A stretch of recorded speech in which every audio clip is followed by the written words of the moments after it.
अस्सलाम वालेकुम and a very good morning to all of you. I hope आप सब ठीक होंगे और मैं भी बिल्कुल खैरियत से हूँ। अनफॉर्चुनेटली यासिर आज भी हमारे साथ मौजूद नहीं है क्योंकि रीज़न उनका यही है कि उनके वालिद साहब रज़ाए इलाही से इंतकाल कर गए हैं और यासिर कुछ दिन में हमें दोबारा से ज्वाइन करेंगे और उनके साथ फिर ये वेकअप पाकिस्तान की सुबह का हम आगाज़ किया करेंगे।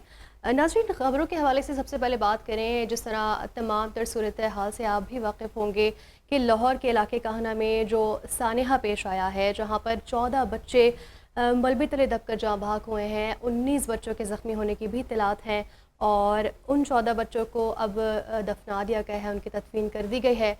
नाज़रीन, ये वो दर्दनाक वक्त होगा जो उनके वालिदैन पे गुजरा होगा। उनके वालिदैन किस कर्ब से गुजरे होंगे जब उन्होंने अपने ही हाथों से अपने लाल को मनो मिट्टी तले जो है दफनाया होगा, और हम सब इस पर अफसोस ही कर सकते हैं।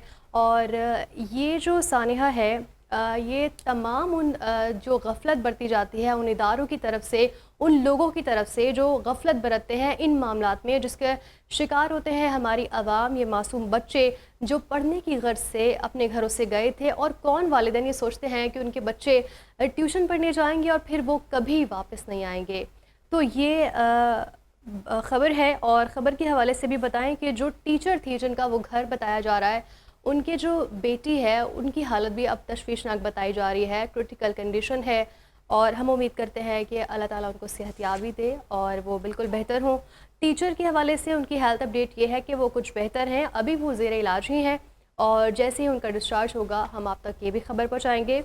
आगे बढ़ें और यहाँ बताएँ कि वफाकी वज़ीर दाखिला मोहसिन नकवी की सऊदी हम मनसब से मुलाकात हुई है और इस मुलाकात में सिक्योरिटी के मामलों पर बातचीत की गई और दो तरफ़ा ताउन को बढ़ाने के हवाले से अहम याददाश्त पर दस्तखत भी इस मुलाकात में किए गए।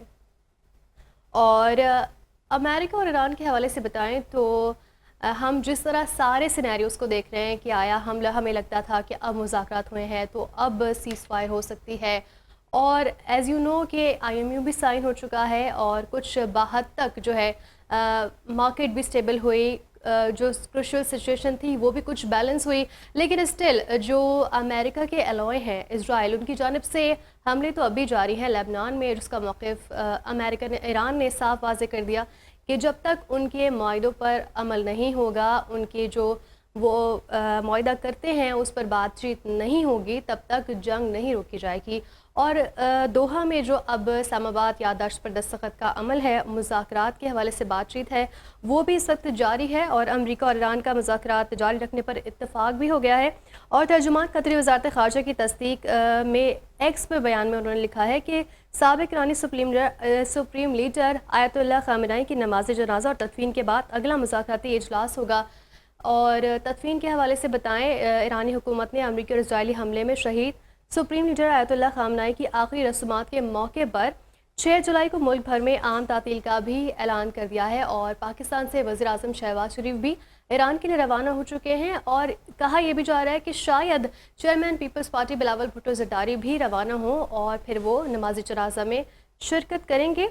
और ईरानी हुकूमत के तर्जुमान के मुताबिक 8 जुलाई को मुल्क भर में यौम सोग भी इसीलिए मनाया जाएगा क्योंकि हमले में शहीद 28 फरवरी को होने वाले हमले में शहीद आयतुल्लाह ख़ामेनी की नमाज जनाज़ा अब करने का जो है तमाम तर तैयारियां मुकम्मल कर ली गई हैं और 8 जुलाई को ये अमल किया जाएगा। और साथ ही साथ नाज़रीन, जो क्लाइमेट के हवाले से ख़बरें आ रही हैं, जो जिस तरह हमने देखा कि पास्ट में कुछ दिन कबल वेनेज़ुएला में जो जिस शिद्दत का ज़िलज़िला आया है उसके हवाले से अपडेट दें। गुज़िश्ता आने वाले तबाहकुन ज़लज़लों के नतीजे में हलाकतों की तादाद बढ़कर 2295 हो चुकी है। ये अब तक की उस हलाकतों की अपडेट है और ये इतना शिद्दत का ज़लज़ला था जिसमें 68 लाख जो लोग हैं वो इससे मुतासर हो सकते हैं। ये रिपोर्ट में बता दिया गया है, क्लियरली बता दिया गया है कि 68 लाख लोग इससे मुतासर हुए हैं जो वेनेज़ुएला में ज़लज़ला आया है। आगे बढ़ते हैं और ये भी बताएं कि WHO ने 6 जुलाई को यूरोप में गर्मी की सूरत हाल और मौसमियाती तब्दीली से मुतालिक हंगामी इजलास भी बुला लिया है। जिस तरह हम गुज़िश्ता शोज़ में बात कर रहे थे कि क्लाइमेट चेंज हो रहा है, यूरोप, बरतानिया, अमेरिका, जहाँ पर पहले गर्मी की इतनी शिद्दत नहीं होती थी, अब उन इलाकों में, उन जगहों पर इतनी शिद्दत की गर्मी है जिससे अमवात भी हो रही हैं। हमने आपको ये भी बताया था कि यूरोप में जिस हद तक की गर्मी पड़ रही है, 40 डिग्री तक वहाँ पर तसव्वुर नहीं किया जा सकता था कि वहाँ पर इतनी शिद्दत की गर्मी पड़ेगी।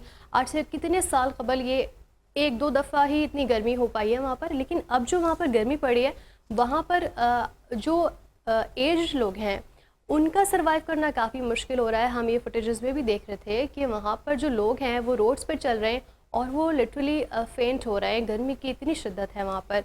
तो सूरत हाल वहाँ पर कुछ ऐसी है। पाकिस्तान में भी, साथ ही साथ पाकिस्तान में भी मौसम की तब्दीली के हवाले से हम आपको बताएं कि बारिशों का सिलसिला मॉनसून स्पेल पाकिस्तान में एंट्री मार चुका है। जी हाँ, कल हमने इस पर पूरी बात की थी। हमारे साथ माहिर मौसमियात भी थे और उन्होंने यही बताया था कि पाकिस्तान में मॉनसून जो है अब ऑफिशियली स्टार्ट हो चुका है और 1 जुलाई से लेकर एंड ऑफ जुलाई तक ये सिलसिला रहेगा और मुल्क के बेशतर हिस्सों में बारिश देखी जाएगी। अनफॉर्चुनेटली कराची वालों के लिए कोई अच्छी खबर नहीं है क्योंकि बारिश अभी बताई नहीं गई। 15 जुलाई तक कोई भी अभी तक बताया नहीं गया कि बारिश होगी, लेकिन उसके बाद शायद हो सकता है कि कराची में मौसम कुछ बेहतर हो जाए। अबर आलूद आज भी है लेकिन गर्मी और हब्स अब भी बताया गया है।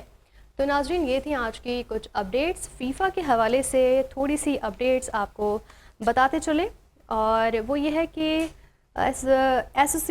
एसोसिएशन के मुताबिक फीफा वर्ल्ड कप अपने राउंड ऑफ 32 के इंतहाई दिलचस्प मरहले में दाखिल हो चुका है, जहां पर कई बड़ी टीमों ने अगले मरहले के लिए क्वालिफाई भी कर लिया है। और अब तक ब्राज़ील वर्सेस जापान हमने मैच देखा जिसमें ब्राज़ील ने जापान को शिकस्त दी 1-2 के मुकाबले से और वो राउंड ऑफ 16 के लिए क्वालिफाई कर लिया। आज शायकीन की जो नज़रें हैं वो 3 अहम मैचेस पर होंगी, जिसमें स्पेन वर्सेस ऑस्ट्रेलिया होगा, पुर्तगाल वर्सेस क्रोएशिया होगा और स्विट्ज़रलैंड वर्सेस अल्जीरिया होगा। ये 3 आज के मैच हैं। अब देखना ये है कि इन 3 टीम्स में से कौन सी वो टीम होगी जो प्री क्वार्टर फाइनल के लिए क्वालिफाई करेगी और फिर हम देखेंगे कि सेमीफाइनल होगा और उसके बाद फाइनली हम देखेंगे कि कौन सी टीम फीफा वर्ल्ड कप 2026 में फतह याब होगी। तो नाज़रीन, ये थी आज तक की अपडेट्स और ख़बरों से अभी बस इतना ही।